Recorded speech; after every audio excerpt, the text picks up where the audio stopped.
వేసుకున్నాం కదా, ఇప్పుడు దానికి తగ్గట్టు కొంచెం సాల్ట్ అన్నానికి తగ్గట్టు చూసుకుని మనం ఎక్కువ తక్కువ చూసుకుని కలుపుకోవచ్చు. ఇంకా పెనం అయితే పెట్టేసుకున్నాను, ఒబ్బట్లు ఒత్తుకుని ఇంకా ఒబ్బట్లు కూడా చేసేద్దామని ఉద్దేశంతో పులిహార పులుసు అది కలుపుకోవడానికి ఇంకొంచెం నాకు తాలింపు వేసుకున్నాక కొంచెం వేడిగా ఉంటుంది కదా, ఈ లోపల ఒబ్బట్లు అయితే ఒత్తేసుకుంటున్నానండి. గోధుమ పిండి అయినా సరే చాలా సాఫ్ట్గా చాలా టేస్టీగా వచ్చిందని అనిపించింది.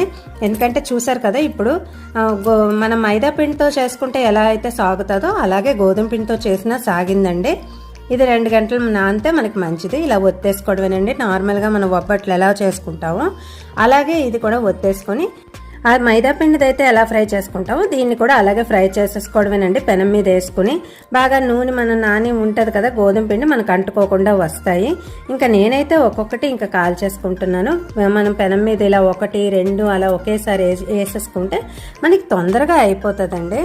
ఇంకా చూసారు కదా